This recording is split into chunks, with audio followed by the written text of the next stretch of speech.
to my channel. I'm Anne and today I'm bringing you my 26 books that I'm going to be reading in 2026.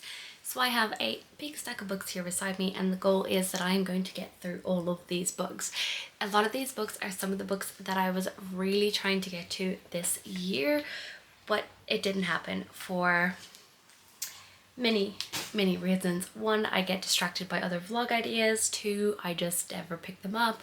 Three, because I ended up picking up other things instead. So we have a big stack of books that I'm definitely very excited about and hoping to get to by the end of 2026. So the first book that I'm hoping to get to in the year of 2026 is Brimstone by Callie Hart. This is the sequel to Quicksilver and I am wanting to do a reread of Quicksilver before I get into Brimstone and read Kingfisher's POV, which is some extra bonus chapters going in here. So yeah, I'm very excited about this one. So in book one we're following Ceres and she ends up opening this portal to a fae world and gets kind of trapped in this world and has to help Kingfisher with doing certain things because she has a power that she didn't really know much about, so he's helping to train her. And Brimstone is following on from the end of book one, but I definitely want to read book one to kind of get all the extra details and stuff that I missed the first time, so I'm fully fresh and ready to go with this one. The next one that I have on my TBR is a reread, but I'm hoping to reread this to then continue with the series. So basically the whole series is on this list, but that is The Cruel Prince by Holly Black. So this is a staple YA story, a fantasy story from many years ago. I've heard amazing things about this series. I remember reading book one and enjoying it and giving it a 4-star, but then I never continued with the series. So this is about our main character, Jude, and one terrible morning Jude and her sisters see their parents murdered in front of them. The fearsome assassin abducts all 3 girls and brings them to the world of fairy. Mocked and tormented for being merely mortal, Jude soon realizes that to survive in the treacherous, dangerous world of the royal court, she needs to be as cunning and deceitful as the Fae themselves. But the stairway to power is fraught with shadows and betrayal, and looming over all is arrogant and charismatic Prince Carden. I don't really remember much about it, but I do want to reread this one and then get to book one and book two, or book two and book three, and finish off this whole series. The next one on my list is book 5 in the Beasts of the Briar series by Elizabeth Helen. So this isn't coming out till April, but this is called Frozen by Stardust. I binge read books 1 to 4 with some of my best friends here on Bookstagram, and we had the best time. So as soon as book 5 is out, I'm definitely going to be picking it up. Frozen by Stardust. In book 1 we're following our main character who ends up on this journey of trying to find her father because her father has gone missing. She ends up going through this briar of roses and then gets caught in the fae world and is now being bonded to some fae, and she has to try and help them break a curse. It's a Beauty and the Beast retelling and I had the absolute best time, so I'm really excited to get to book 5. The next on my list is one that I've been very eagerly anticipating. I have a special edition on my shelf as well, up there if you can see it, but that is The Assassin Thief by Madeline Tay Fu. Madeline is a Australian author and she has a Kiwi husband, so we're taking her as a Kiwi. But this is a dark fantasy about Talum, who was once the most feared assassin in all of Alcoria. Now she lives out her days in exile as she fights for dominance over her dark gifts, but all that changes when an errant fae warrior enters her domain. Drawn by rumours of a powerful being said to be born from the shadow of the dark goddess Tenebris. With their kingdoms on the brink of chaos, he calls for her aid in his mission to defeat the mad fae king and prevent an all-out war. But the road to the fae capital of Menthene is a long one and haunted by memories of her past. Talum must decide if she can risk losing dominance over the darkness in her soul. So I have all 3 books on my shelf and this is a signed edition and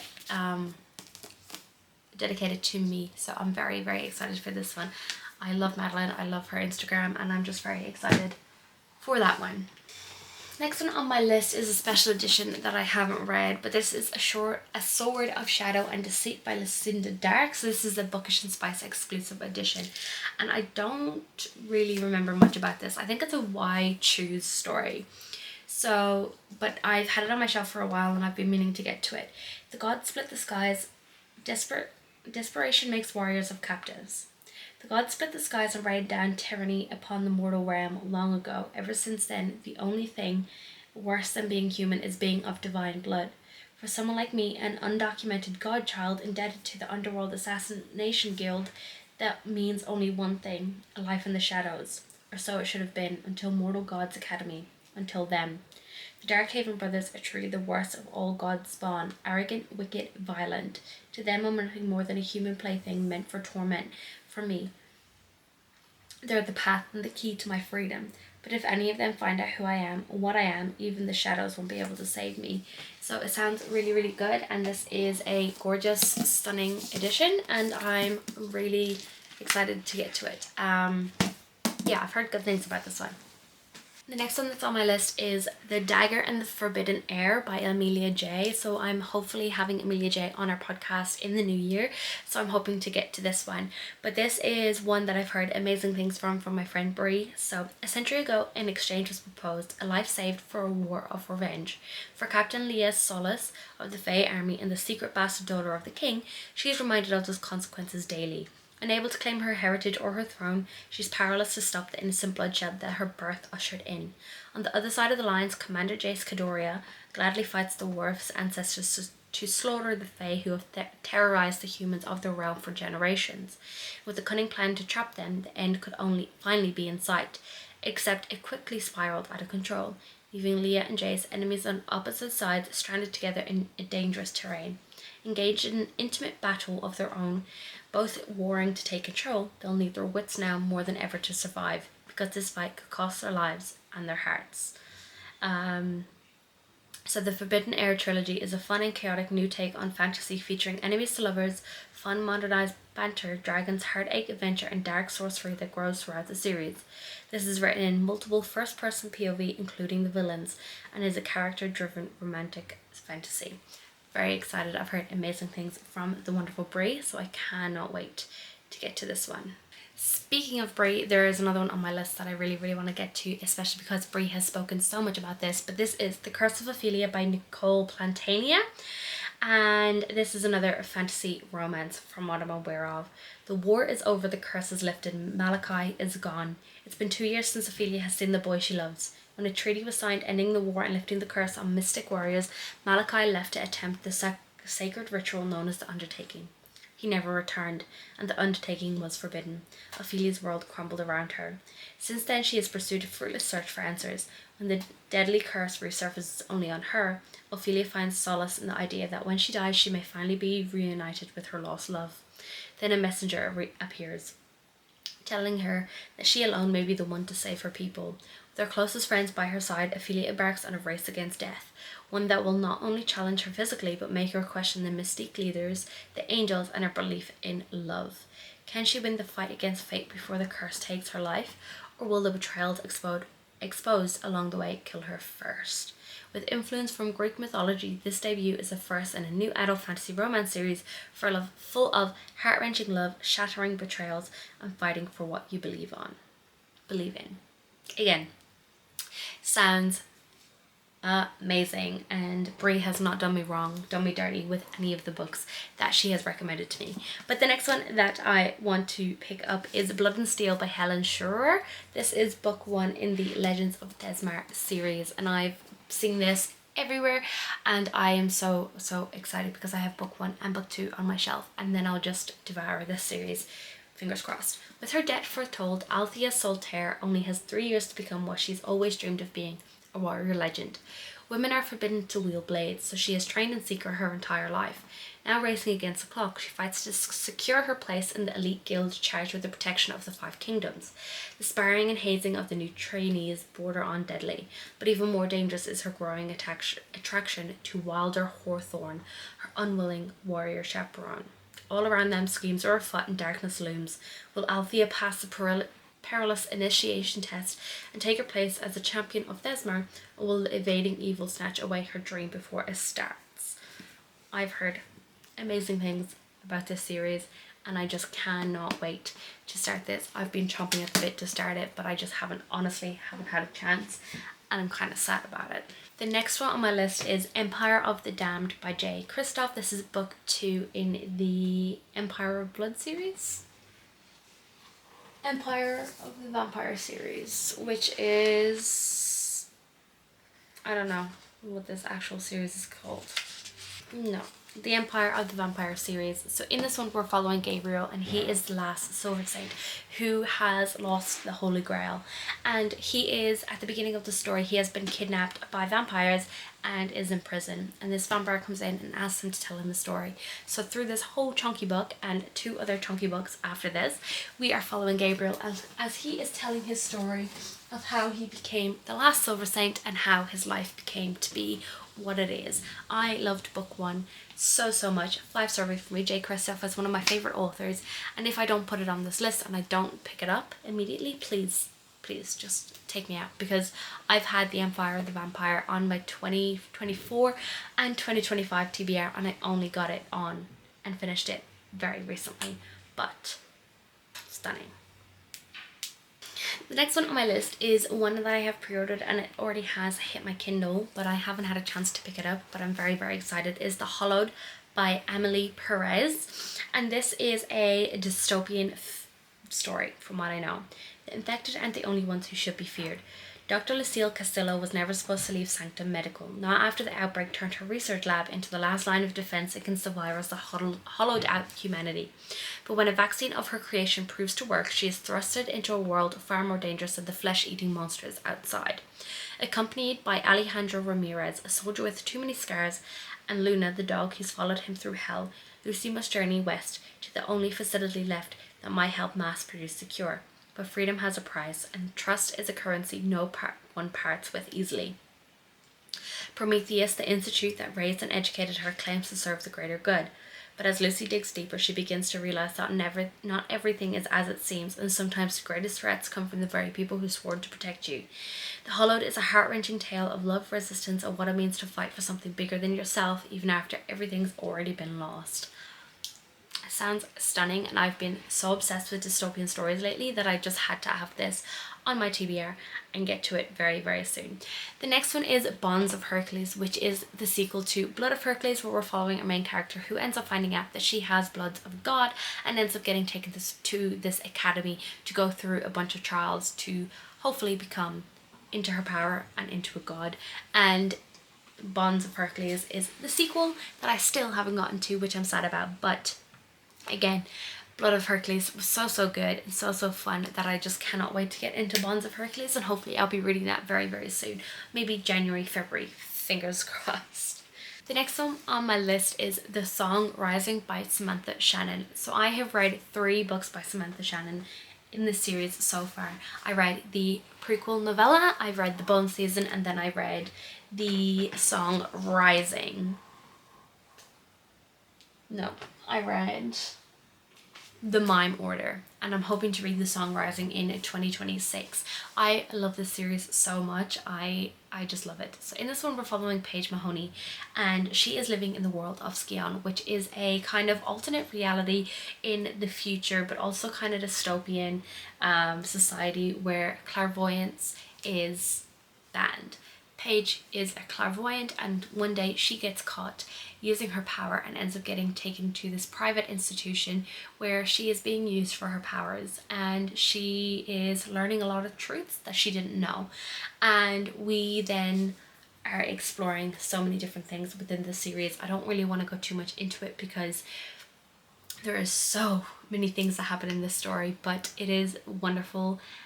Paige is Irish, and I just love her little Irish-isms, and I just love this series with my whole entire heart, and I'm hoping that I can just finish catch up with the series so then I am ready for the new release whenever that is coming out. But I'm very excited to read The Song Rising. The next one is Tourist Season by Bryn Weaver. I've been absolutely obsessed with Bryn Weaver since Butcher and Blackbird, and I'm so excited to finally be getting to Tourist Season very, very soon. So this is her brand new series, and in this one we're following our main character who lives in Cape Carnage. And Cape Carnage is a seaside town of colourful houses, quirky shops, and an unusually high body count. With tourists come trouble, and Harper Starling won't let anyone ruin her picture-perfect home. A skilled gardener with killer instincts, Harper protects her sanctuary at any cost, especially from her aging mentor with a fading memory. Troublesome tourists don't check out of Carnage. They compost beneath Harper's award-winning flower beds, but Nolan Rhodes isn't your average tourist. Devilishly handsome, disarmingly charming, and skilled with a blade, Nolan is relentless in the pursuit of revenge. On every anniversary of the hit-and-run accident that fractured his life, Nolan slays another target, and he's saved the best for last, the undeniably beautiful Harper Starling. The problem? Harper isn't the monster he expected, and she won't go down without a fight. When an amateur true crime investigator comes to Cape Carnage on the trail of the long-lost serial killer, Harper and Nolan strike an uneasy truce. If Nolan helps Harper protect her town, she'll keep quiet about his hunting habits. For now. But their alliance soon spirals into obsession, one that threatens to shatter every secret in Carnage, including their fragile love. So I just love Bryn Weaver. I love her humour, I love her writing, and I am very excited to get into this series, especially because her second book in this series is coming out in June, so I'm definitely hoping to get to this in the first half of the year. The next one that I'm so sad I haven't got to yet is Caught Up by Navisa Allen. If you know me, you know that I love Lights Out. I've read Lights Out 4 times since I read it in August of last year. So I've read it 4 times in a year basically. I love this. I love Josh and Ali with so much passion. I love Navisa Allen with her writing. It's just so fun and humorous, and I think that's why I've been so afraid to get into this, because I love Lights Out so much that I'm scared that this isn't going to live up to the hype. But in this one we're following Ali's cousin, and he is Nico Jr. Troshi knows Lauren Marchetti is off limits. Men like him don't get to have women like her. It's why he pushed her away in high school and still keeps his distance. But Junior follows Lauren online, and now that the shy, bookish girl he remembers is gone, he can't stop obsessing over the strikingly beautiful woman who has taken her place. Lauren Marchetti knows Junior is dangerous. He broke her heart once, and she won't let him do it again.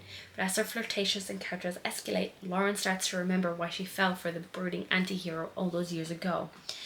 As old obstacles resurface, Junior and Lauren are forced to face their true feelings for each other and decide just how far they're willing to go for a second chance at love. I am scared about this one. Like, I own 1, 2, 3 copies of Lights Out, so I'm scared that this isn't going to live up to my hype and the expectations that I have, but I'm also excited and very, very scared for that one. But I will be reading it in 2026. The next one on my list is a Brandon Sanderson, and that is Elantris. So this is a epic fantasy story, part of the Cosmere, and this is one of his standalone stories. I've read Trust of the Emerald Sea by him, and I'm still absolutely terrified to start fully digging into the Cosmere with the Final Empire and the Way of the Kings. But I thought that this one would be a good one to kind of go and dip my toes back into Brandon Sanderson. I don't know much about this apart from there is a princess who ends up going to marry someone for an alliance and finds out that he is dead. Yes, in the new capital K, close enough to Elantris to remind everyone what they have lost, a princess arrives ready to seal a political alliance with a wedding and unite Theod and Erelon against religious imperialists. But Raoden, her husband-to-be, is dead. Still determined to fight for Theod and Arleon's freedom, Sarene clashes with the high priest Harathian, but secrets remain in Elantris. The dead and the ruined may yet have a role to play in this new world because magic still lives. So I'm excited for this one. I've heard nothing but amazing things about Brandon Sanderson, and I've read Trust of the Emerald Sea by him, and I did really, really enjoy that. So I don't have any doubts that I'm going to love it. I'm just scared of epic fantasy. The next one on my list is Things We Left Behind by Lucy Score. If you don't know me, I love Lucy Score and The Things We Never Got Over by her in the first book in this series. I finally picked up book 2 this year, so 2026 is the year that I pick up book 3 and finish this at. This one is about Lucian and Sloane, and from the beginning in this series, in book 1, we know Lucian and Sloane have this sort of enemies to lovers sort of dynamic, which I think is going to be really, really great. I know that they have a past together, but we don't know what that past is, and no one really knows, to be fair. They just know that they hate each other. Lucian Rollins is a lean, mean, vengeance-seeking mogul. Determined to erase his abusive father's mark on his family name, he spends every waking minute pulling strings and building his empire. The more money and power he gains, the safer he feels. Except when it comes to one feisty small-town librarian. Although they are bonded by a dark secret from the past and their current mutual disdain, Slow Walton only trusts Lucian as far as she can throw him, until their bickering accidentally turns to foreplay, fanning flames of desire that can't be put out. But with Sloane eager to start a family and Lucian refusing to even consider the idea, these enemies to lovers are stuck at an impasse. And when Lucian learns the hard way that leaving Sloane is impossible, he vows to do everything he can to keep her safe, whatever the cost. I'm excited. I've been putting that one off too long, and I'm ready. I'm ready to go. Next one that I have on my TBR is Silver Cloak by L.K. Stevens. So I recently bought this on high recommendations from a couple of my friends. And this is L.K. Stevens' foray into adult fantasy, which I'm very excited about. So this is about the magic system. Is all about pleasure and pain, which I'm very intrigued by. So 2 decades ago, the Blood Moons ruthlessly murdered Saf's parents, destroying her idyllic childhood. Hell-bent on revenge, she lied her way into the elite Silvercloak Academy of Detectives with a single goal: find a way to bring the Blood Moons to justice. But on the eve of her graduation, her deception is exposed and she's given only one option. Go undercover and tear the Blood Moons down from the inside. Descending into a world where pleasure and pain are the most powerful currencies, Saf must commit some truly heinous deeds to keep her cover and her life. Not only are there rival gangs and sinister smuggling rings to contend with, there's also her growing feelings for the Kingpin's tortured son, and a curious prophecy foretelling his death at Saf's hands. With each day testing her loyalties further, Saf's web of lies becomes harder to spin. When one false step could destroy everything and everyone she's ever loved, the mage who decided her life to vengeance might just have to die for it. Doesn't that sound amazing? I've heard nothing but great things about it, so I'm very, very intrigued and happy and excited to get to that one. The next one on my list is another sequel, and that is Wrath of the Dragons by Olivia Rose Darling. This is one of my anticipated reads of 2025. And do you think I read it? Absolutely not. I did not. I did want to reread Fear the Flames before I got to this one, but I didn't have a physical copy, and then by the time I got a physical copy, it was just too late in the year and I just couldn't get to it because one of my friends, Sarah Elizabeth, gifted me Fear the Flames. And this was gifted to me by Alan and Unwin, the publisher, so massive thank you to them. But this is a fantasy romance where we're following our main character, Eowyn, who there is a prophecy being told about her, and her father kind of traps her away and takes her dragons away from her to kind of stop this prophecy from fulfilling. But when she runs away, she creates her own little kingdom and decides to go head to head and team up with her father's worst enemy to bring him down and get her dragons back. So book 1 is more of a heist story, and this one we're delving deeper into the world and the relationship, and I just love this book so much. Caden has my whole entire heart, and I know that we actually have Caden's POV in here, so I'm very, very excited. But I do really, really want to reread Fear the Flames and annotate my physical copy, so then I can read and annotate this one. We have another sequel on this list, and that is Eternal Ruin by Tigest Girma.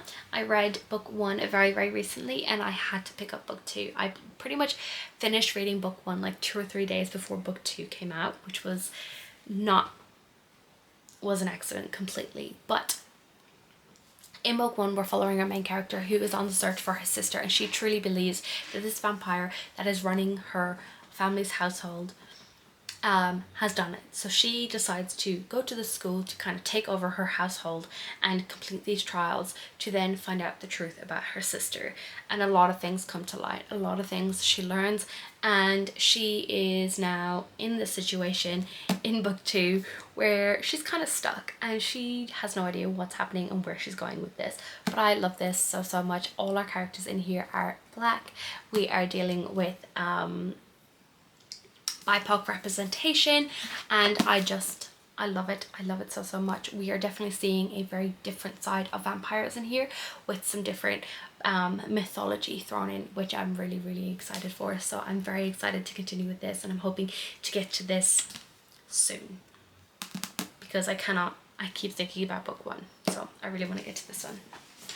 This is another sequel. This is book 3 in the Plated Prisoner series, but this is Gleam by Raven Kennedy. So I read book 1 and book 2 very early on this year or the end of last year, and I just never picked up the series. But I now own I've owned books 1 to 3 physically, and then I own the rest of them on Kindle, so I have no excuse to finish this whole series. But I do want to reread book 1 and book 2 before I get to this one. But in book 1, we're following our main character who ends up, she is a prized possession to King Midas. She is gold touched. She is his prized possession, and certain things happen where she gets taken away from King Midas, and she starts to realize a lot of different scenarios. And we are now dealing with a lot more as the series goes on, and possibly a new love interest, and I just really enjoyed this. This is definitely dark, so please do beware going in.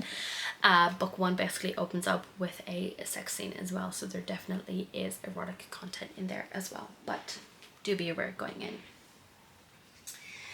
Another one that I'm absolutely frothing at the mouth for is Fragile Sanctuary by Catherine Cowles. I read All the Missing Pieces by Catherine Cowles this year and absolutely loved it, and this was gifted to me by the wonderful Julia as a Secret Santa gift, so I'm very excited. I've heard amazing things about this from my friends, and I just cannot wait. So a Sweeney small town romance that will set your heart racing. The scowl should have been my first sign to stay away from Anson Hunt. The sexy smirk and the fact that he's my brother's best friend. Reasons 2 and 3. Anson is my opposite in every way. Grumpy, rude, and loves his solitude. It doesn't matter how many times I try to kill him with kindness, the man simply won't crack, until he sees me shatter. When my world falls apart, Anson catches me, and as so-called accidents put my life in danger, he steps in to keep me safe. But Anson has secrets with a price, and when they're revealed, neither of us will escape unscathed. So Catherine Cowles does sort of contemporary romance with suspense. So there's definitely some suspenseful themes going on in here that I'm very excited about. And yeah, I'm just very excited because I've heard so many amazing things about Catherine Cowles, and I cannot wait to read this and then continue with the series. The next one on my list has been on one of my want to read list for years and years before this was even trad published, and that is Fortuna Sworn by KJ Sutton. I heard about KJ Sutton from Becca and the Books and A Frolic Through Fiction on BookTube back in 2019-2020 I think, and they love this series so much.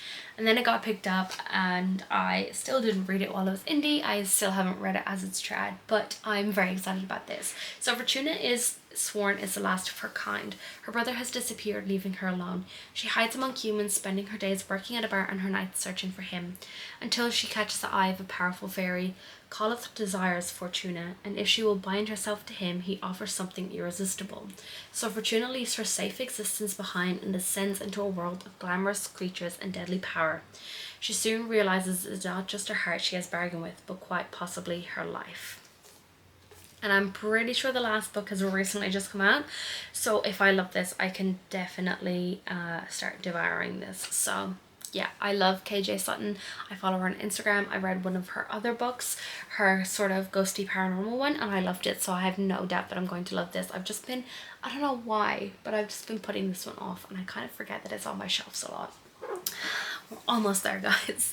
The next one on my list is A Darker Shade of Magic by V.E. Schwab. This is one that I've had on my shelf for a long time, and one I've been wanting to read since I joined the booktube community in 2019-2020. This is a series that I've heard amazing things about, and I do really enjoy V.E. Schwab. I've read her Vicious series, and I love The Invisible Life of Addie LaRue, and a couple of other books I've read.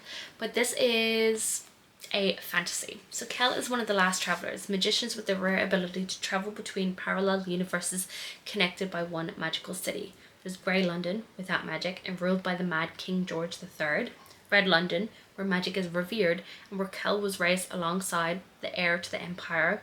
White London, where people fight to control the remaining magic and magic fights back. And once there was Black London. That's all I know. I know nothing else about this series, and I'm so glad that I don't, because I really want to dig in. And I know that she is now writing some continuations on in the series. From what I remember, it was an original trilogy, and now there's a new one that came out a couple of years ago. So I am intrigued. One more that I don't own is Song of the Dark Wood by Sheila Masterson. So I went on a massive binge, and I binge read 5 books of Sheila Masterson's, 4 from the Lost God series, and then her newest release, The Poisoned Daughter, last year, in preparation for her to come on the podcast, which was an absolutely amazing interview, and I had the best freaking time. And I am now a Sheila Masterson fangirl, like 100%. The Lost God series and The Poisoned Daughter would definitely be some of my favorite reads of this year, but I'm definitely wanting to pick up her other book, Song of the Dark Wood, and I've heard, because I love The Poisoned Daughter so much, that I would definitely love this one as well. So, for centuries, the people of remote Ballybrien have kept the peace with their gods by sacrificing a red maiden to ferry souls from the mother's realm of the living through the dark wood to the wolves' realm of the dead. Soon it'll be Rowan's turn. Ripped from her family as a young girl, Rowan clearly has been forced into a cloistered life, learning to please the wolf and yield her spirit enchanting voice. Though none of the previous maidens have survived the 5-year term, Rowan is determined to beat the odds and protect the women who have become family to her. When a deadly blight breaks out in the dark wood and the acting maiden is murdered, Rowan vows to strike a new bargain with the god of death to ensure her survival. The wolf has always been someone to fear, even more so now that townspeople blame him for the blight, but he's far from the vengeful death god she expects. To unravel the mystery, Rowan must seduce the wolf. Soon the attraction between them grows into a relentless magical force, threatening to shatter the delicate balance between realms and unleash a darkness eager to swallow the world. So yeah, it's a gothic fairy tale fantasy romance, and it's going to be a series of interconnected standalones. A song blends a fractured Red Riding Hood retelling with a hint of Hades and Persephone's. This coming-of-age, character-driven romance follows Rowan clearly as she tries to free herself from an oppressive religion and seduce the grumpy god of death, Wolf. Oh, I can't wait. I love Sheila. I love her writing, and I just cannot wait. 2 more books, and then we are done with this really long video, and I can drink some water because my throat is sore. We have another sequel on here, but this again is standing in for basically the whole series, and that is House of Sky and Breath by Sarah J Maas. I read House of Breath and Blood back in 2021 I think, and I just never continued with the series, even though I own book 1, book 2 and book 3, and they've been sitting on my shelves for freaking years. It's time that I put this on my 2026 TBR and make my way through it. Book 1, we're following Bryce Quinlan. She is kind of an art dealer, and she ends up getting thrown into this mystery where she is on the hunt for a killer who they all thought was captured. That's all I'm going to say. I don't really want to talk too much about it, but I loved book 1 with so much. So much. And then book 2 came out and I never picked it up, and then book 3 came out and I still never picked up book 2. So we're going to do a reread of book 1, then we're going to read book 2 and hopefully get to book 3 by the end of 2026. Okay, one more book. And we have Powerless by Lauren Roberts. I also own the little novella and book 2 on my shelves, so it's about time that I read this. So Powerless is a YA fantasy following our main character, Peyton, who is pretending to be a psychic, because in this world the elites have possessed powers for decades, gifted them to them by the plague, while those born ordinary are just that, banished from the kingdom of Elia and shunned from society. No one knows this better than Peyton Gray, an ordinary posing as a psychic to blend in with the elites. When she's unsuspectingly saves one of Elia's Princess Kai Azure, she's thrown into the Purging Trials, a brutal competition showcasing the elite's powers. If the trials and the opponents within them don't kill her, the prince she's fighting feelings for will, if he discovers what Peyton is, completely ordinary. So I'm hoping to get to this one. I've heard mixed things about this whole series, so I'm very, very intrigued to see where I stand on it. But that is the 26 books on my 2026 TBR. Let me know in the comments below what you're hoping to read in the year of 2026. Make sure to like this video if you liked it and subscribe if you want to see more content from me. Bye.